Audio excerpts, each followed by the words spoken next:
नमस्कार। आज हम बात करने जा रहे हैं Lewin's field theory of learning, यानी कि Kurt Lewin's field theory of learning. इनका पूरा नाम कर्ट लेविन था और ये मूलतः जर्मन के रहने वाले थे। बाद में ये अमेरिका जाकर के बस गए। इनका जो 1890 में जन्म हुआ और ये बाद में अमेरिका बसे। अपने शोध के आधार पर इन्होंने 1917 में मनोवैज्ञानिक क्षेत्र के एक बहुत ही महत्वपूर्ण सिद्धांत का प्रतिपादन किया। अमेरिका के स्टैनफोर्ड और आयोवा विश्वविद्यालय में इन्होंने प्रोफेसर के रूप में भी योगदान किया। कर्ट लेविन महोदय मुख्य रूप से अपने क्षेत्र सिद्धांत, जो इनका लर्निंग थ्योरी थी, लर्निंग की क्षेत्र सिद्धांत, इसकी वजह से बहुत फेमस हुए। और इनका एक जो है बहुत ही महत्वपूर्ण कर्ट लेविन फील्ड थ्योरी जो है लर्निंग की, ये बहुत लंबे समय तक और आज भी बहुत ही महत्वपूर्ण रूप से जानी जाती है। और उच्च शिक्षा के तमाम पेपर्स में इनसे संबंधित एक क्वेश्चन मौजूद रहता है कि क्या है कर्ट लेविन की फील्ड थ्योरी। तो थोड़ा सा इनके विचारों को हम जानने का प्रयास करते हैं। इन्होंने कहा कि मानव व्यवहार व्यक्ति और वातावरण दोनों का प्रतिफल है, जिसे सांकेतिक रूप में B बराबर फंक्शन और कोष्ठक में P, E द्वारा प्रदर्शित किया जा सकता है। देखिए B बराबर FPE, इस तरह से हम इसको प्रदर्शित करते हैं। देखिए जब भी हम P की बात करेंगे तो P का मतलब पर्सन, वो पर्सन कैसा, मनोवैज्ञानिक। E का मतलब एनवायरनमेंट, एनवायरनमेंट कैसा, वो भी मनोवैज्ञानिक, है ना। तो इनकी बहुत साधारण सी परिभाषा हुई कि मानव व्यवहार व्यक्ति और वातावरण दोनों का प्रतिफल है, जिसे सांकेतिक रूप में B बराबर FPE के माध्यम से प्रदर्शित किया जा सकता है। इसका आंग्ल version, human behaviour is the function of both the person and the environment express it's symbolic term B बराबर FPE। अब यहाँ पर B क्या है, B है बिहेवियर। बिहेवियर मतलब व्यवहार, सारा का सारा मनोवैज्ञानिक परिक्षेत्र में है। P बराबर पर्सन, पर्सन मीन्स व्यक्ति, व्यक्ति कैसा, मनोवैज्ञानिक व्यक्ति। F बराबर फील्ड, तो ये मनोवैज्ञानिक फील्ड। और E बराबर एनवायरनमेंट, मतलब मनोवैज्ञानिक वातावरण। लेविन द्वारा जो उक्त शब्द प्रयोग में लाए गए हैं, इनके शब्द साथ व्यवहार में मनोवैज्ञानिक शब्द शामिल है। जैसे व्यवहार से आशय मैंने भी आपको बताया था कि मनोवैज्ञानिक व्यवहार से है। इनकी फील्ड साइकोलॉजी को टोपोलॉजिकल साइकोलॉजी व वेक्टर साइकोलॉजी के नाम से भी जानते हैं। तो टोपोलॉजी शब्द जो है वह हमारे दर्शन का नहीं है, बल्कि ये इनका साइंस और मैथमेटिक्स, फिजिक्स और मैथमेटिक्स में मुख्य रूप से यूज किया जाता है, वहां से उठाया है। लेविन के क्षेत्र सिद्धांत में शामिल है, क्या क्या शामिल है, तीन चीजें मुख्य रूप से शामिल है। एक तो जीवन परिक्षेत्र, जैसे जीवन दायरा आप कहते हैं, जीवन परिक्षेत्र शामिल है। दूसरा वेक्टर्स, वेक्टर्स जिसका के अध्ययन हमारे मैथमेटिक्स के विद्यार्थी करते हैं, फिजिक्स के विद्यार्थी करते हैं। सदिश विश्लेषण नाम से उन्होंने इंटर में एक पेपर पढ़ा हुआ होता है। और इसके बाद है तल रूप, तल रूप मतलब टोपोलॉजी। तो कौन कौन सी तीन चीजें शामिल हुई, जीवन परिक्षेत्र, वेक्टर्स और टोपोलॉजी, यानी कि तल रूप। अब ये जीवन परिक्षेत्र, अगर हम इसको ठीक से समझ लेंगे तो जीवन परिक्षेत्र समझने के बाद हमारी सारी चीजें क्लियर हो जाएंगी। इस जीवन परिक्षेत्र का एक दायरा होता है और उस दायरे के बाहर जो चीजें होती हैं वो हमारे जीवन को प्रभावित नहीं करती, लेकिन जो दायरे के अंदर होती हैं वो सारी चीजें हमें प्रभावित करती हैं। साथ साथ जो दायरे के बाहर चीजें हैं, अगर वो चीजें जीवन के दायरे में आ जाती हैं तब वो फिर हमें प्रभावित करने लगती हैं। तो इस सारी चीज को हम समझेंगे। चीजें बहुत कठिन नहीं है, लेकिन कर्ट लेविन थ्योरी सुन करके ही अधिकतर बच्चे इस प्रश्न को छोड़ करके आते हैं, इसकी जगह दूसरा विकल्प अपनाते हैं, जबकि बहुत सरल है। मैंने खुद एमएड में इस क्वेश्चन को छोड़ दिया था, जबकि बाद में इसका अध्ययन किया तो पाया कि ये तो बहुत ही सरल था। तो इस कर्ट लेविन थ्योरी को समझाने के लिए यहाँ पर मैंने एक चित्र का इस्तेमाल किया है, और इसमें ये जो बाहर वाला दायरा है ये बाहरी दायरा है, जीवन दायरा है, ये नीला वाला, नीले से जो शो किया है ये जीवन दायरा है, और जीवन दायरे में ये सारी चीजें आ रही हैं। इसके बाद में एक जो काले से शो किया हुआ ये जो है जीवन दायरा है, लेकिन कैसा है, ये बाहरी जीवन दायरा है।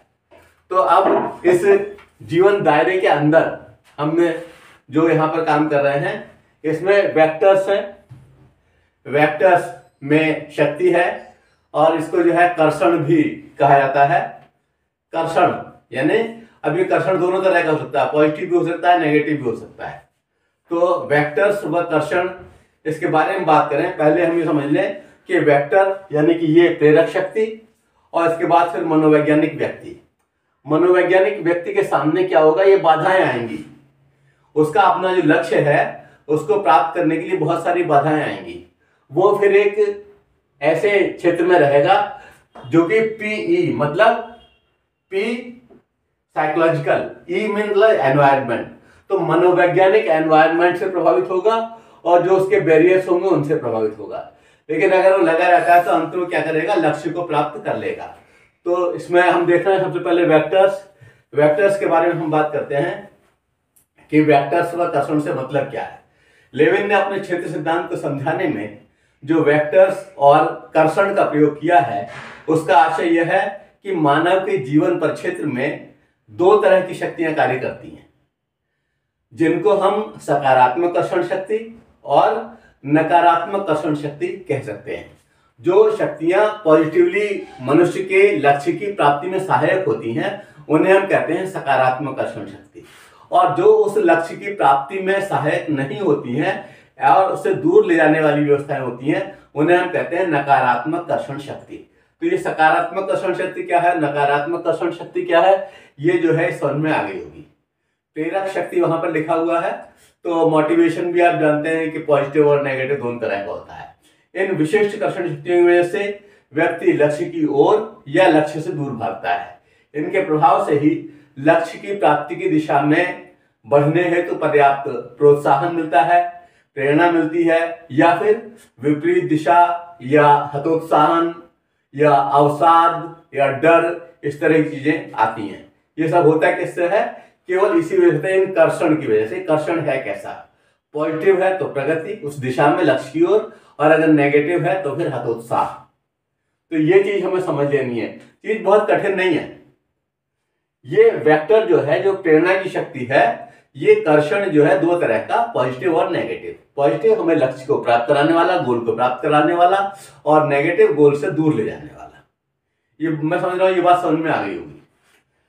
अब क्योंकि ये एक मनोवैज्ञानिक व्यक्ति है, मनोवैज्ञानिक व्यक्ति मतलब पी, मनोवैज्ञानिक व्यक्ति पर तमाम मनोवैज्ञानिक चीजों का प्रभाव पड़ता है, और इसीलिए इस पर उत्साह का प्रभाव पड़ेगा, लगन का प्रभाव पड़ेगा, निष्ठा का प्रभाव पड़ेगा, प्रेरक शक्तियों का प्रभाव पड़ेगा।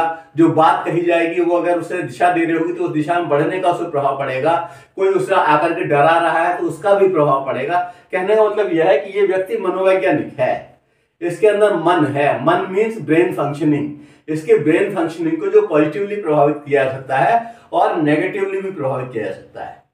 तो ये मनोवैज्ञानिक व्यक्ति है और ये एक प्रेरणा के वश कार्य कर रहा है। उसे दिख रहा है कि हाँ, उसे वो प्राप्त करना है, वो उसका लक्ष्य है। अब इस लक्ष्य को प्राप्त करने में इस व्यक्ति को बहुत सारे मनोवैज्ञानिक चीजें मिलेंगी, उनकी वजह से यह उत्साहित भी हो सकता है और हतोत्साहित भी हो सकता है। तो इसके सामने ये बैरियर्स आएंगे कुछ, लेकिन बैरियर्स ऐसे नहीं होंगे कि वो लक्ष्य प्राप्ति नहीं कर सकता।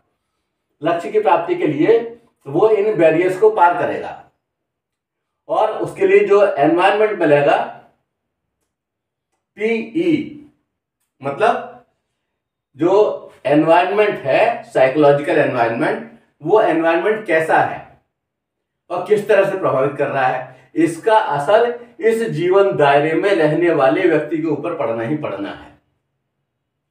और अगर कोई बाधा है और बाधा से वो हार गया तो बदल लेगा वो अपने आप को, और उस जीवन दायरे में वह उस उद्देश्य की प्राप्ति नहीं कर पाएगा।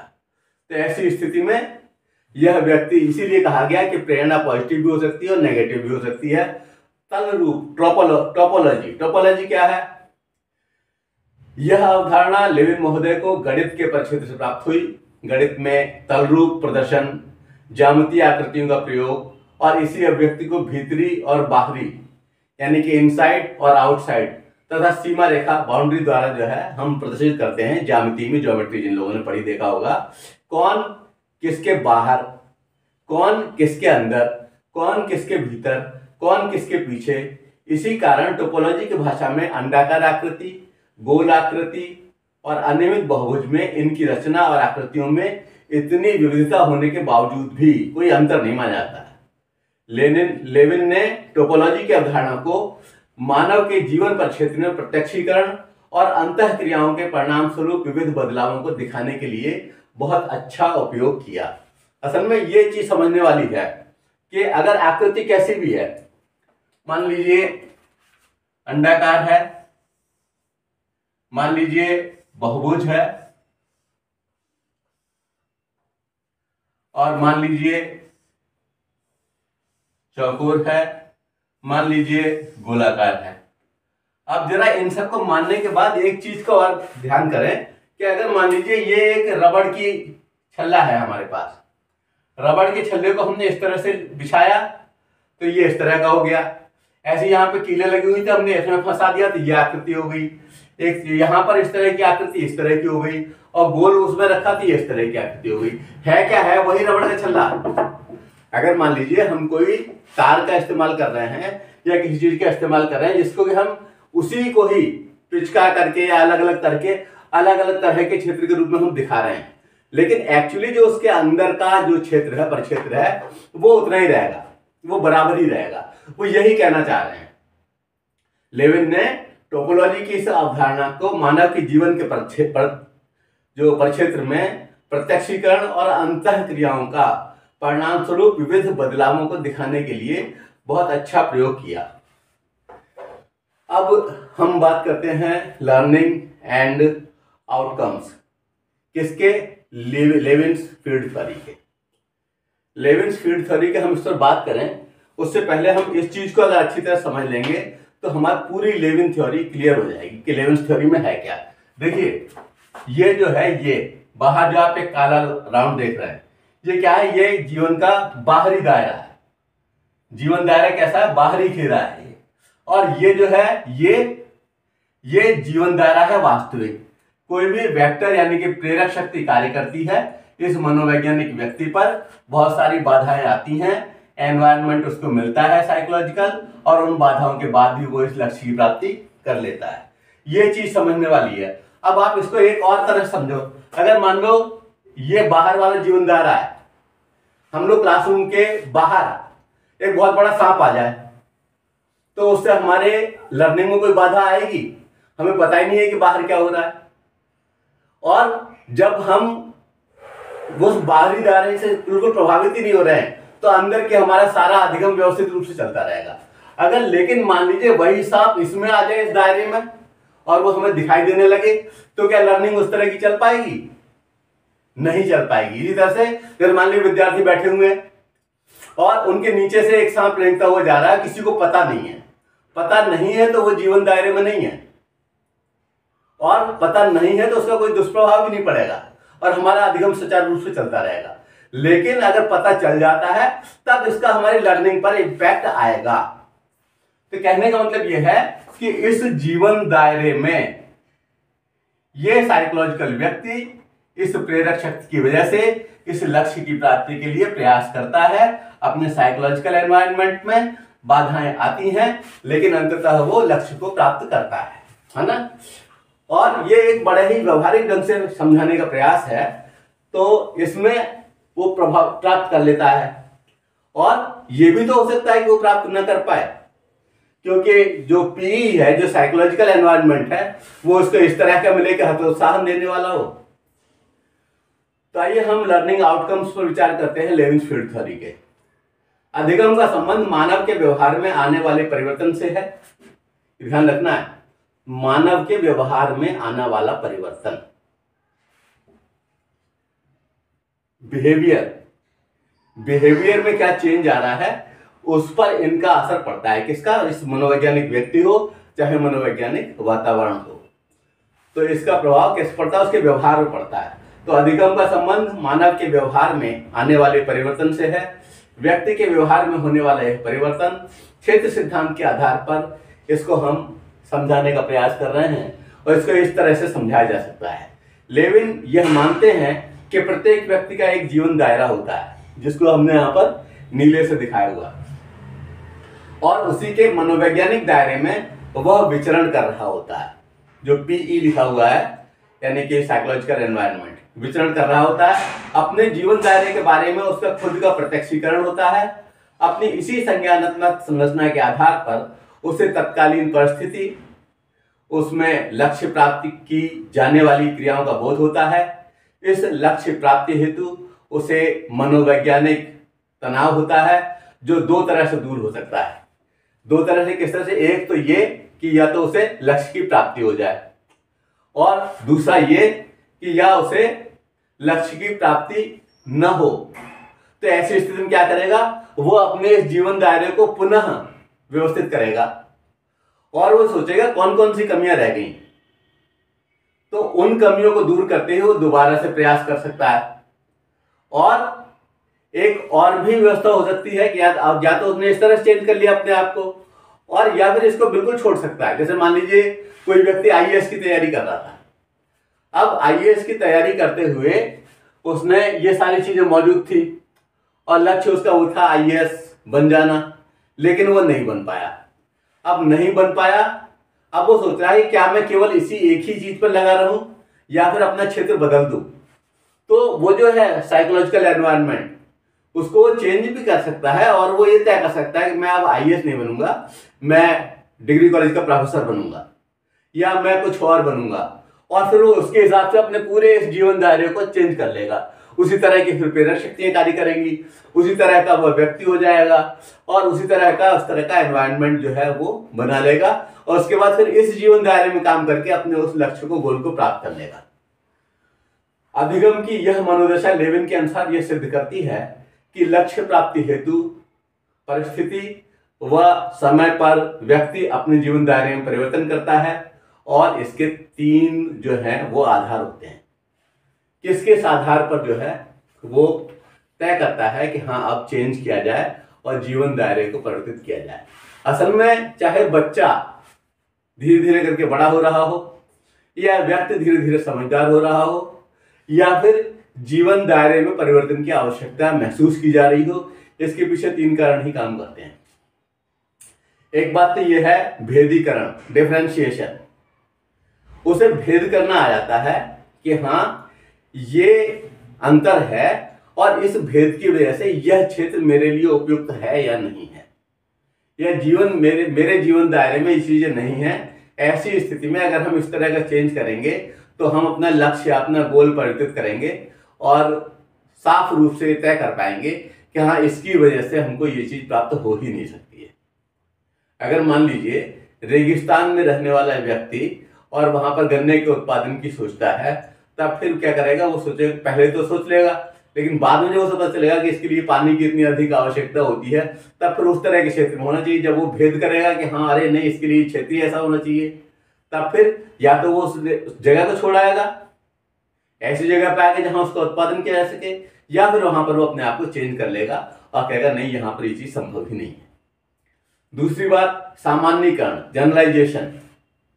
जनरलाइजेशन में यानी कि वो सामान्य रूप से ये करने का प्रयास करेगा कि इन तरह की स्थितियों में इसको किया जा सकता है और उस तरह की स्थितियां बनाई जाए जनरलाइज रूप से, और जब उस तरह की स्थितियां बन जाएंगी तब फिर वह उसको प्राप्त कर सकता है। जैसे हम अगर मान लीजिए किसी तरह अपने पढ़ाई लिखाई की व्यवस्था करते हैं, अपनी मेज कहीं पर स्थापित करते हैं, तो सामान्य रूप से वो सारी व्यवस्थाएं वहां पर देने का प्रयास करते हैं जिससे अधिगम में कोई बाधा ना हो। तो इस तरह से जो और लोगों के लिए भी आवश्यक है, जो सामान्य रूप से सबके लिए आवश्यक है, जिस तरह से और लोगों ने भी किया है, तो उस तरह से हम उसको जनरलाइजेशन करने का प्रयास करते हैं। एक है पुनः संरचना, रीस्ट्रक्चरिंग। जिस तरह से आईएएस की तैयारी करने वाला व्यक्ति अगर उसकी नेट क्वालिफाई करने की तैयारी करने लगे, क्या करेगा? वो पुनः संरचना करेगा। फिर अब उसके विषय में भी परिवर्तन आ रहा है, अब एक विषय पर पूरा ध्यान फोकस करना है, एक विषय के सारे क्षेत्रों को बहुत ही अच्छी तरह से पढ़ना है, तो इस तरह से वो रीस्ट्रक्चर भी कर सकता है और इस तरह से भी उद्देश्य प्राप्त होता है। कहने का मतलब यह है कि केवल एक ही तरीका नहीं है जिंदा रहने का या धनागम का, बहुत सारे तरीके हो सकते हैं, और तरीके पता करने के लिए हमें हतोत्साह होने की या हारने की या अवसाद से ग्रसित होने की आवश्यकता नहीं है। हम उसमें सीखें भेदीकरण, सीखें डिफरेंशिएशन, हम ये सीखें कि जनरलाइजेशन कैसे करें, और फिर तीसरी बात रीस्ट्रक्चरिंग, उसके लिए किस तरह की व्यवस्था की आवश्यकता है, उस रीस्ट्रक्चरिंग को हम सीखें। जब हम ये सब सीखते हैं तो हमारा गोल ही बदल जाता है, और बदले हुए गोल को प्राप्त करने के लिए बदली हुई सारी चीजें चाहिए होती हैं। तो बदला हुआ मनोवैज्ञानिक दायरा चाहिए होता है, तो बदला हुआ साइकोलॉजिकल एनवायरनमेंट चाहिए होता है, और बदली हुई प्रेरक शक्ति चाहिए होती है। खत्म नहीं है, एक चीज नहीं मिली तो हम अपने आप खत्म कर लीजिए, कोई तरीका नहीं है। आप समझ रहे हैं, मुझे वो लाइनें याद आ रही हैं कि रास्ता किस जगह नहीं होता, सिर्फ हमको पता नहीं होता, छोड़ दें डर कर रास्ता ही हम, ये कोई रास्ता नहीं होता। इसलिए दूसरे रास्ते भी हैं, और दूसरी तरह से भी हम अपने आप को व्यवस्थित कर सकते हैं। तो लेविन महोदय ने उस समय बहुत बड़ा काम किया था। ये देखने में सुनने में हम पहले कठिन लग रहा था, जब हम इसमें घुस जाएंगे तो बहुत सरल लगेगा, और सरल लगेगा तो हमें लगेगा कि फालतू में तिल का ताड़ बनाया गया, लेकिन ऐसा नहीं है। इन्होंने एक तरह से स्पष्ट कर दिया कि कौन सी बातें गोल की प्राप्ति में सहायक होती हैं, लर्निंग में सहायक हैं, और कौन सी चीजें लर्निंग पर इंपैक्ट नहीं डालती जब तक कि वो बाहरी घेरे में रहती हैं, जीवन दायरे के बाहरी घेरे में रहती हैं। तो लेविन की इस अधिगम प्रक्रियाओं या व्यवहार परिवर्तन का बोधगम्य बनाने हेतु भारतीय विद्वान एस के मंगल ने, एस के मंगल की किताब है, उसमें उन्होंने जो पॉइंट्स बनाए हैं वो 4 पॉइंट बनाए हैं इसको समझाने के लिए, इसकी व्यवहारिकता को स्पष्ट करने के लिए। कौन कौन से 4 पॉइंट हैं वो थोड़ा सा मैं उनके ऊपर भी फोकस कर दे रहा हूँ। तो पहला बिंदु तो उन्होंने लिया है अभिप्रेरणा और अधिगम, मोटिवेशन एंड लर्निंग। यानी आप समझिए यहाँ पर हम लेविन्स फील्ड थ्योरी ऑफ लर्निंग कह रहे हैं। लर्निंग यानी कि अधिगम पर इसका क्या इंपैक्ट है, तो कह रहे हैं अभिप्रेरणा और अधिगम। अभिप्रेरणा और अधिगम में बहुत ज्यादा कोरिलेशन है, बहुत ज्यादा संबंध है।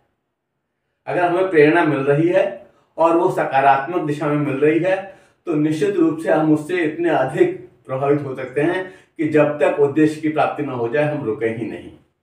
और उसके लिए फिर इस तरह के वाक्य कि चलते रहो जब तक कि लक्ष्य की प्राप्ति न हो जाए, विवेकानंद के कथन और बहुत सारी इस तरह की बातें हमारे इर्द गिर्द आ जाएंगी और हमारे उस साइकोलॉजिकल दायरे में आ जाएंगी, और उसका प्रभाव ये होगा कि अंततः हम अपने लक्ष्य को प्राप्त कर लेंगे।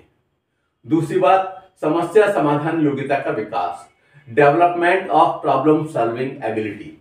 प्रॉब्लम सॉल्विंग की एबिलिटी हमें आ जाएगी, समस्या समाधान की योग्यता का हम विकास कर सकेंगे। कह रहे हैं कि कर्ट लेविन की थ्योरी में ही ये सारा का सारा छिपा हुआ है। जब आप गोल तक चेंज कर सकते हो, और गोल चेंज करने के लिए फिर सारी चेंजिंग तो आवश्यक हो जाएगी। मनोवैज्ञानिक पर्यावरण परिवर्तित करना पड़ेगा, खुद को परिवर्तित करना पड़ेगा, अपनी सोच को परिवर्तित करना पड़ेगा, और प्रेरक शक्तियां हमारे पास दूसरी होंगी।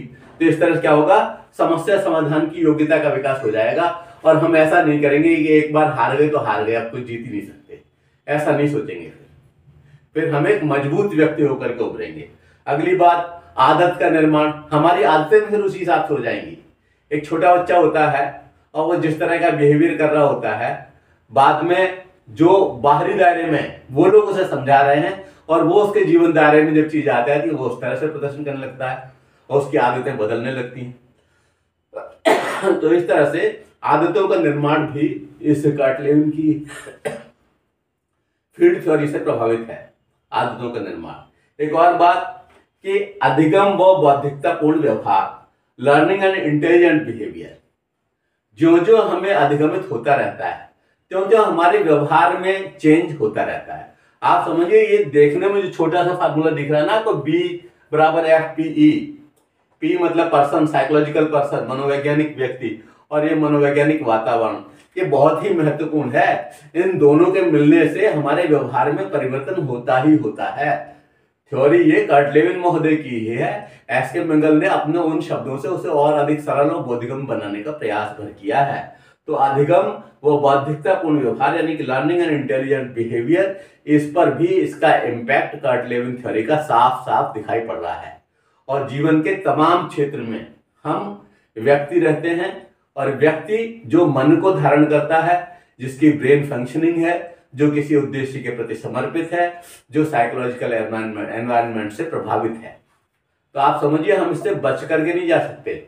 बहुत कम, बहुत अच्छे शब्दों में कर्ट लेविन महोदय ने अपनी इस फील्ड थ्योरी के माध्यम से हमें काफी कुछ समझा दिया है, जिसे बाद के बहुत सारे विचारों ने, बहुत सारे एजुकेशनिस्ट ने आपको सरल और बोधगम्य रूप से परोसने का प्रयास किया है। आइए, ये सारी चीजें तो समझ में आ गई। इतनी चीज समझ में आ गई कि कोई प्रेरक शक्ति होती है, वेक्टर यानी कर्षण शक्ति होती है, जो कि पॉजिटिव भी हो सकती है, नेगेटिव भी हो सकती है। ये एक व्यक्ति है, पर्सन है। पर्सन कैसा है? मनोवैज्ञानिक है। और इसके सामने पीई यानी कि मनोवैज्ञानिक वातावरण रहता है, और बाधाएं भी रहती हैं, और साथ ही जो उसने अपना लक्ष्य निर्धारित किया होता है उसी के हिसाब से प्रेरक शक्तियां काम करती हैं, उसी के हिसाब से कर्षण वाली शक्ति या उसका व्यक्तित्व का मनोवैज्ञानिक तत्व काम करता है, और साइकोलॉजिकल एनवायरनमेंट उसमें पॉजिटिवली बिहेव करता है। इससे लक्ष्य मिल जाता है। और अगर कर्षण नकारात्मक है, ऐसी स्थिति में व्यक्ति नकारात्मक हो जाता है, तब फिर गोल प्राप्त नहीं हो पाता। गोल प्राप्त होने का मतलब ये नहीं है कि व्यक्ति अपने आप को खत्म कर ले। गोल को फिर चेंज किया जा सकता है, और चेंज करके पुनः दायरे को निर्धारित किया जा सकता है, और पुनः उसकी प्राप्ति के प्रयास किए जा सकते हैं। बाहरी दायरे का कोई इम्पैक्ट नहीं होता है, लेकिन अगर बाहरी दायरे की चीजें उसके उस दायरे में, मनोवैज्ञानिक जीवन के दायरे के परिक्षेत्र में आ जाती हैं, तब फिर वो इम्पैक्ट डालने लगती हैं। आइए अब हम विचार करते हैं कि जो एजुकेशनल क्षेत्र है, जो शैक्षिक क्षेत्र है, उस पर क्या इम्पैक्ट है। Educational implication of field theory, क्षेत्र सिद्धांत की शैक्षणिक उपयोगिता क्या है, इसके हम कुछ बिंदुओं पर विचार कर लेते हैं। इसमें पहली बात है अध्यापक द्वारा व्यक्तिगत भिन्नताओं के आधार पर पृथक निर्देश। अध्यापक ये समझता है कि कौन सा बच्चा क्या है, कैसा है, किस तरह का अधिगम कर सकता है, और इसके जीवन दायरे में क्या क्या चीजें शामिल है। आप समझ रहे हैं? Separate instruction by the teacher based on individual differences. तो जो इंडिविजुअल डिफरेंस है उसके आधार पर एक 50 बच्चों की क्लास में वो अलग अलग तरह के बच्चे को अलग अलग तरह के निर्देश दे सकता है, उसको गढ़ने के लिए, उसके व्यक्तित्व के परिमार्जन के लिए, उसके अधिगम परिक्षेत्र के बढ़ाने के लिए, उसके अधिगम परिक्षेत्र के हिसाब से फल दिलाने के लिए। वो इंडिविजुअल जो उसकी वैयक्तिकता है, उस वैयक्तिकता को ध्यान में रखते हुए वो समझ जाएगा कि इसे किस तरह की प्रेरणा चाहिए, ये किस तरह का व्यक्ति है, और किस तरह का मनोवैज्ञानिक वातावरण चाहिए जिससे कि ये लक्ष्य की प्राप्ति कर पाए। तो ये शिक्षा के क्षेत्र में एक बहुत बड़ी उपलब्धि होगी। दूसरी बात, उद्देश्य व लक्ष्य स्पष्टीकरण से उसकी प्राप्ति, achievement of objects and goals through clarification. वो इस तरह का क्लियरिफिकेशन करेगा उद्देश्य और लक्ष्य का, क्योंकि जिस तरह का बालक को उसने समझ लिया है कि हाँ इसका मनोवैज्ञानिक दायरे में ये चीजें आ रही हैं, इसके दायरे में जो इंटरनल दायरा है उसमें ये चीजें शामिल हैं, तो वो चाहेगा कि उसको इस तरह से प्रभावित किया जाए कि बच्चे की प्रगति सुनिश्चित हो जाए। आप समझिए, अध्यापक एक ऐसा तत्व है जो निश्चित रूप से चाहता है कि विद्यार्थी का परिवर्तन हो, और वो पॉजिटिवली परिवर्तन हो, और अध्यापक खत्म हो जाएगा लेकिन विद्यार्थी उस समय उस देश की उस पीढ़ी के रूप में रहेगा। तो वो जो है सशक्त हो, वो मजबूत हो, वो अच्छा हो, वो सबल हो, इसलिए सारे प्रयास करेगा। और कर्ट लेविन की थ्योरी इसमें सहयोग कर रही है। वो ये कह रही है कि उस मनोवैज्ञानिक व्यक्ति को उस तरह का मनोवैज्ञानिक एनवायरनमेंट प्रदान करो, और उसे देने के लिए वह क्लियरिफिकेशन करेगा जब उद्देश्य और लक्ष्य में, जब उसका लक्ष्य बिल्कुल स्पष्ट होगा, तब वो निश्चित रूप से निशाना लगा पाएगा। जिस तरह से अर्जुन को जब मछली की केवल आंख ही दिख रही थी तब वो निशाना लगाने में सफल हुए, इस तरह जब चिड़िया की केवल आंख दिखेगी तब निश्चित रूप से निशाना लगेगा, लक्ष्य की ओर हम बढ़ चलेंगे। तो वो कार्य जो है, वो एनवायरनमेंट, वो साइकोलॉजिकल एनवायरनमेंट बनाने का कार्य अध्यापक का है। अगली बात, सूझबूझ व अंतर्दृष्टि का विकास, development of understanding and insight. अंदर से उस सूझ का विकास, डरना नहीं है, हारना नहीं है। बाधाएं कभी भी हमारा रास्ता रोक नहीं सकती हैं, और अगर मान लीजिए कोई कमी है, हमें उड़ भी नहीं जाना है, पलायनवादी दृष्टिकोण भी नहीं अपनाना है। हमें विचार करना है कि क्या हम अपने इस मनोवैज्ञानिक परिक्षेत्र में इस उद्देश्य की प्राप्ति कर सकते हैं व्यावहारिक रूप से। आकाश के तारे तोड़ने वाली बात नहीं है, हम क्या कर सकते हैं व्यावहारिक रूप से, इसको सोचने की क्षमता कर्ट लेविन की फील्ड थ्योरी पढ़ने के बाद अच्छी तरह समझ में आ जाती है, और हम उस दृढ़ता से, उस फालतू की दृढ़ता से बाहर आ जाते हैं कि हम जो चीज हम कर ही नहीं सकते हैं उसके लिए फिर हम अपना उद्देश्य, अपना लक्ष्य परिवर्तित कर लें, और फिर जो जीवन का दायरा है, जो अंदरूनी दायरा है, उसको चेंज कर लें। जरूरी है कि एक ही चीज को लेकर के हम बार बार गलती करें? अगर मान लीजिए हमने कोई उद्देश्य बनाया अपना, वो तब बनाया जबकि हमें कुछ समझ ही नहीं थी, हम प्राइमरी विद्यालय में पढ़ रहे थे, तो क्या हम बड़े होकर के अपना उद्देश्य दूसरा नहीं बना सकते? और दूसरा बनाना ज्यादा अच्छा है, क्योंकि फिर हम ज्यादा समझदार हो गए हैं, ज्यादा योग्य हो गए हैं, ज्यादा पढ़ लिए हैं, ज्यादा सीख लिए। ऐसी स्थिति में अगर हम परिवर्तित कर ले रहे हैं अपने उद्देश्य को, अपने गोल को, तो ऐसी स्थिति में फिर जो है हम अलग तरह के मनोवैज्ञानिक व्यक्ति हो जाएंगे, अलग तरह का साइकोलॉजिकल एनवायरनमेंट हमारे लिए काम करेगा, अलग तरह की प्रेरणा शक्तियां काम करेंगी, और अंततः हम उस गोल को पालेंगे जो कि ज्यादा विकसित और ज्यादा समझदार होने के बाद हमने तय किए। तो ये चीज समझने वाली है, कठिन नहीं है। कार्ट लेविन थ्योरी से भागने की आवश्यकता नहीं है। अगली बात, अधिगम क्षेत्र का उचित नियोजन, संगठन व व्यवस्थीकरण। काय का? अधिगम क्षेत्र का proper planning, organisation and systematisation of the learning area. किस चीज का हमें अधिगम करना है, उसके लिए हम कैसी प्लानिंग करें, कैसा संगठन करें, कैसा व्यवस्थीकरण करें। मतलब हमारा गोल क्या है कि उस अधिगम क्षेत्र पर अधिकार करना, जो क्षेत्र हमने तय किया है उसको पढ़ना समझना अच्छी तरह से। तो उसके लिए हम क्या क्या करें? इसके लिए हम व्यावहारिक रणनीति बनाएंगे, और व्यावहारिक रणनीति बनाकर कार्ट लेविन की इस थ्योरी के माध्यम से उसे अपने जीवन दायरे में ले आएंगे। जब वो जीवन दायरे में ले आएंगे तब फिर वो हमें प्रभावित करेगी पॉजिटिवली। जहां भी किसी संशोधन की आवश्यकता होगी वहां पर हम उस संशोधन कर लेंगे। आप समझिए, जब उन्होंने बताया कि एक ही गोला है, मान लीजिए ये एक माला है, अब इस माला को निकाल करके हम ऐसे पकड़ लें तो वर्ग की तरह दिखने लगेगी, इसको फैला दें गोल दिखने लगेगी, इसको हम त्रिभुज तरह से सेट कर दें यहाँ पर त्रिभुज दिखने लगेगी, लेकिन इसके अंदर का क्षेत्र तो वही है।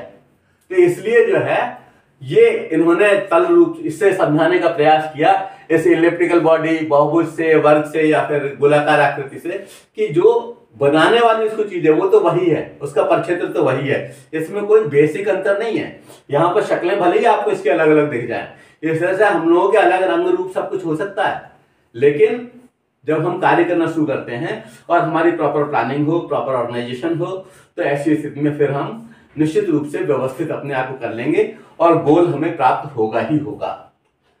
अगला क्या फायदा है इस शैक्षणिक परिक्षेत्र में इस कार्ट लेविन थ्योरी का, कि विभेदीकरण, सामान्यीकरण व संरचनाकरण का उपयुक्त प्रशिक्षण, appropriate training of differentiation, generalisation and structuring. हम स्ट्रक्चर रीस्ट्रक्चर भी तो करते हैं ना, और स्ट्रक्चर रीस्ट्रक्चर जब हम करते हैं तो निश्चित रूप से अपने उद्देश्य को और अधिक करीब पहुंच रहे होते हैं। और शिक्षा के क्षेत्र में, लर्निंग के क्षेत्र में ये एक बहुत ही महत्वपूर्ण बात है कि अगर इस तरीके से नहीं आ रहा तो हम दूसरी तरह समझ लें, और समझना ही तो है भाई। एक ही को कोई ईश्वर कह रहा है, कोई अल्लाह कह रहा है, कोई गॉड कह रहा है, लेकिन है तो वही। तो कुल मिलाकर के यही बात है कि हमें विभेदीकरण, सामान्यीकरण और संरचनाकरण का उपयुक्त प्रशिक्षण मिलने पर ये चीजें सरल हो जाती हैं, हमें गोल की प्राप्ति सरल हो जाती है। और एजुकेशन के फील्ड में इस कार्ट लेविन थ्योरी के महत्व को नकारा नहीं जा सकता। अगली बात, अधिगम का उचित नियोजन, व्यवस्था तथा प्रबंधीकरण। शब्दों पर ध्यान दीजिए कि proper planning and management of learning, प्रबंधन। तो उचित नियोजन, व्यवस्था का, हमारे पास सबके पास 86,400 सेकेंड्स होते हैं एक दिन के। एक दिन के 86,400 सेकेंड्स हैं, उसी में कोई आलस्य और प्रमाद का मारा अपने आप को नीचे गिरा लेता है, उसी में कोई मेहनत करके बॉडी बिल्डर बन जाता है, उसी में कोई मेहनत करके अपने आप को अच्छी ढंग से स्थापित कर लेता है, और कोई बर्बादी के कगार पर पहुंच जाता है। जब वो अपने जीवन पर क्षेत्र में तमाम चीजें इस तरह की शराब और इस तरह की चीज जो कि खुद को मारने वाली है वो शामिल कर लेगा, तो उसका दुष्प्रभाव देखने को मिलेगा। और उसी जीवन के दायरे से अगर इन चीजों को बाहर रखेगा तो बाहर रखी चीजों को कोई बुरा इंपैक्ट होता ही नहीं है। ये कार्ट लेविन की थ्योरी बड़ी साफ साफ बता चुकी है कि जो बाहरी परिक्षेत्र की चीजें हैं, जो बाहरी घेरे में है, उसका इंपैक्ट नहीं होता है। जब वो आपके जीवन दायरे में आ जाती है तब फिर उसका इंपैक्ट होता है। तो गलत चीजों को बाहर रखा जाए और बाहर की चीजें हमारे ऊपर प्रभाव नहीं डालेंगी। तो इस तरह से हम इस तरह का प्रबंधीकरण करें, इस तरह का मैनेजमेंट करें कि जो हमारी प्रगति के लिए आवश्यक है वो सारी चीजें हमारे जीवन दायरे में आए और फिर हम उसका इस्तेमाल करें। भाई जो मुद्रा है, आपके पास धन है, उससे जहर भी खरीदा जा सकता है और उससे अमृत सदृश चीजें भी खरीदी जा सकती हैं, उससे फल फ्रूट खा के सेहत भी बनाई जा सकती है, उससे शराब और तमाम इस तरह की चीजें पी करके अपने आप को बर्बाद भी किया जा सकता है। तो हमें अपने जीवन दायरे में क्या लाना है? कार्ट लेविन थ्योरी अगर पढ़ी हुई है तो ये हमें समझ लेना चाहिए कि अगर हमारे जीवन दायरे में वो चीजें आई तो हमें बर्बाद कर देंगी। अगर एक गलत अन्न, एक गलत पानी का टुकड़ा, एक गलत विचार, एक गलत दृश्य अगर हम देखते हैं तो ये सारी की चीजें जो अगर हमारे जीवन दायरे में आ रही है तो हमें बर्बाद करने वाली है। हाथरस के जो एक ज्योग्राफी के प्राध्यापक महोदय हैं, उनकी बर्बादी के कारण यही है कि उनके जीवन के परिक्षेत्र में उन्होंने तमाम इस तरह की गंदी चीजों को देखना शुरू कर दिया। कहने का मतलब यह है, हम आज के हिसाब से भी देखें और कार्ट लेविन थ्योरी पढ़ने वाले सारे उच्च शिक्षा से जुड़े हुए लोगों को यह दायित्व हो जाता है कि वो अपने आप को तो ठीक रखें ही रखें, पूरे समाज के उन्नयन का कार्य उन्हीं का है। इसलिए उनके जीवन दायरे में भी अगर इस तरह की चीजें आ रही हैं तो हम नकारात्मक रूप से उन्हें कहें कि ये चीजें गलत हैं, ये आपको बर्बाद करने वाली हैं, ये गलत दिशा में ले जाने वाली हैं, ऐसा भाव उन तक पहुंच जाए, संप्रेषित हो जाए, तो निश्चित रूप से इससे हिंदुस्तान प्रगति करेगा। अगली बात, जीवन दायरे के बाहर का प्रभाव नहीं। ये जो शब्द, ये एक लाइन है, बहुत ही महत्वपूर्ण लाइन है कि जीवन दायरे के बाहर जब तक चीज है तब तक उसका इंपैक्ट नहीं है। मैंने अभी यहां पर बताया कि ये अगर मान लीजिए जीवन दायरा है और इसके बाहर कोई सांप भी रेंग रहा है तो हम तो अपना अधिगम कर रहे हैं तो वैसा का वैसा ही करते रहेंगे, उस पर कोई इंपैक्ट नहीं आएगा। अगर मान लो वही सांप अगर इसमें आ जाए और हमारी मेज पे चढ़ जाए तो अधिगम पर इंपैक्ट आएगा ना। तो उस चीज को, उस बुरी चीज को हम यहाँ पर अंदर न लाएं। जब हम इतने समझदार हैं, हम मानव हैं और बड़ी मुश्किल से इस जन्म को प्राप्त किया है, तो जीवन दायरे में ऐसी चीजों को लाना ही क्यों जो कि हमारे लिए घातक हों। तो ये जो एक सेंटेंस है, जीवन दायरे के बाहर का प्रभाव नहीं, विचार का अधिगम में प्रयोग। लर्निंग में ये जरूर बताया जाए कि भाई बाहरी चीजें आपको प्रभावित नहीं करेंगी, लेकिन अगर आपने उनको शामिल कर लिया अपने उसमें, तब उसके प्रभाव से आप बच भी नहीं सकते हो। Use the idea of no influence from outside the sphere of life in learning. तो विद्यार्थी को साफ साफ पता चलना चाहिए, जिस तरह के हमने जब मानक गढ़े थे और कहा था कि विद्यार्थी ये काकचेष्टा वको ध्यानम श्वान निद्रा तथा अल्पाहारी गृहस्थ्यागी विद्यार्थी पंच लक्षणम। तो ये चीजें हमारे जीवन परिक्षेत्र में हो, बाकी चीजें जीवन परिक्षेत्र से बाहर हो, जीवन दायरे से बाहर हो, तब हम विद्यार्थी के रूप में सफल होंगे। तो आप समझिए, कार्ट लेविन थ्योरी कहने में भले ही आपको कठिन लग रही हो, लेकिन कार्ट लेविन की जो फील्ड थ्योरी है अधिगम के परिक्षेत्र में बहुत ही महत्वपूर्ण है और इसको लिखना और याद करना भी कठिन नहीं है। इसको अगर हम समझ लेते हैं तो हम निश्चित रूप से इसकी व्याख्या कर पाएंगे और ये उच्च शिक्षा के तमाम प्रश्न पत्रों में जगह बनाई हुई है इस कार्ट लेविन की अधिगम थ्योरी ने, इस फील्ड थ्योरी ने। तो मैं समझता हूं कि ये सारी चीजें अच्छी तरह समझ में आई होंगी और जो कुछ मैंने यहाँ पर कहा है वो अगर आपको लिखित रूप में चाहिए तो ये educationacharya.com पर उपलब्ध रहेगा और यहाँ पर इस एजुकेशन आचार्य वीडियो के माध्यम से, यूट्यूब के माध्यम से मैं इसे संप्रेषित कर रहा हूँ। आप इसको पढ़ेंगे और उसका लाभ उठाएंगे, ऐसा पूरा विश्वास है। धन्यवाद। जय हिंद, जय भारत।